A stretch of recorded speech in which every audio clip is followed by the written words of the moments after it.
Strange apparitions haunt the countryside of England. Spirits, it is said, lurk in the meadows that once rang with the sound of life.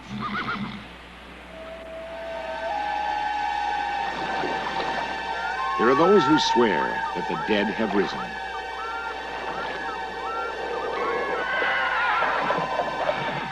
Some hear the sounds of ghostly horses hurtling up the stone stairs of a castle.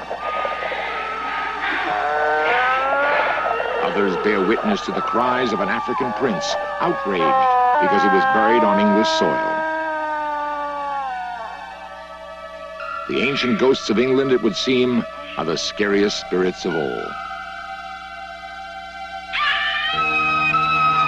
Author-investigator Francis Hitching placed television equipment in a London cellar supposedly haunted by a 17th century cavalier. On a flickering black and white screen, he may have found the last vestiges, the final earthly remnants of a 300-year-old warrior.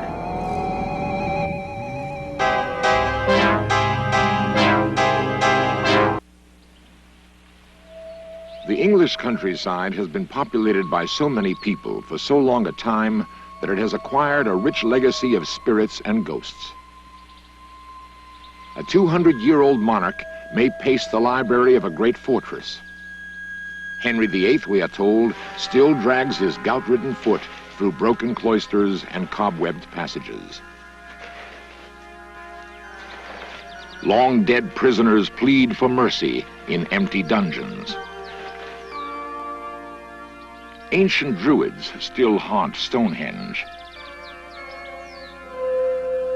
Guillotine victims ride across the rolling plains carrying their severed heads.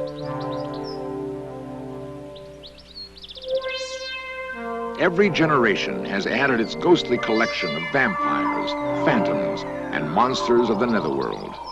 Today, a roll call of specters stretches the length of the kingdom. Perhaps it is the willingness of its citizens to believe in the supernatural. Whatever the cause, Great Britain, wrote one expert, is the most haunted place on earth. Ghosts have a tendency to stay in one place, usually the location of their demise. Since most English castles were built many centuries ago, the apparitions that haunt them have had enough time to scare enough people to become legends. The people who own these castles continue to live in them.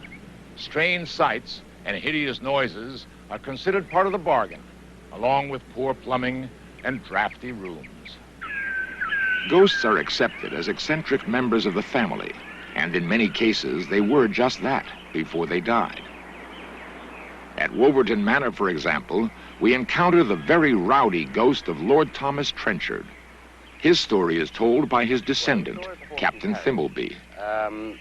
In the early 18th century, Thomas Trenchard, after, no doubt, a very good dinner party, with a lot of port in his belly, had a wager with his friend that he could take a horse and carriage up the great stairs, which he indeed did. And in fact, some of the stairs have been repaired where the edges have been chipped off. How on earth he got down again, one doesn't know, but he won his wager, and we hear him going up the stairs every now and again over the years.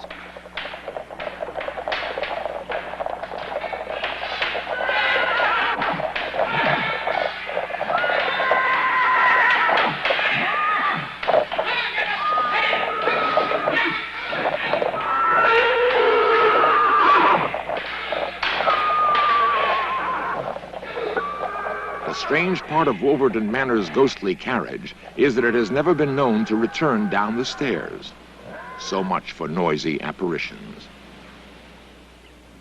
Authentic English ghosts are not known to physically attack people. On numerous occasions, however, they have frightened someone to death. This happened on a lovely country estate in Dorset, and the story is told to us by Emma Leavesley. My family had owned this house for more than 400 years, I think, and there were legends that something monstrous appeared in the middle of the night and was so frightening that two of my ancestors had actually gone mad after they'd seen it. I hated sleeping there. I used to dread going to bed because I would always have nightmares there, and I'd wake up in the middle of the night and think they were real, and there was definitely something horrible about it. Anyway, one night when my grandmother was a very little girl, which was about 1880 or 1890, she and her sister were living in this house. My grandmother at one end of a corridor, and her sister at the other end, probably the same room that I was in, maybe even the same bed.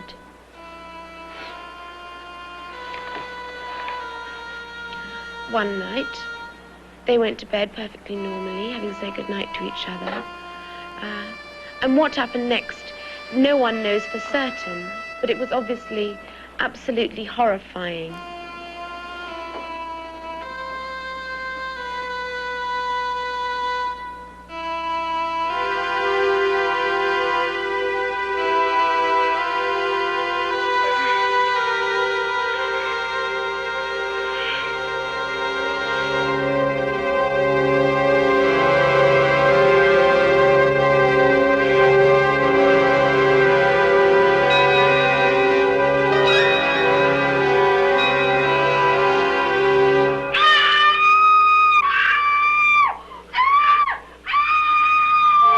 My grandmother rushed down the corridor to see what was happening. As she opened the door, she thought she caught a glance of something so horrible that she nearly fainted. But it disappeared almost immediately. The worst thing was that when she looked at the bed, her sister had stopped screaming and she was just lying there dead. I hate it as a story, and I wish she'd never told me, really, because I still have nightmares about it, and I'm sure I feel something that poor girl went through when I've slept in that room. In most hauntings, sounds are more common than sightings, and ghostly rituals are usually performed by a single figure. But in our next dramatization, both sights and sounds occur, and two 18th century Englishmen are locked together for eternity.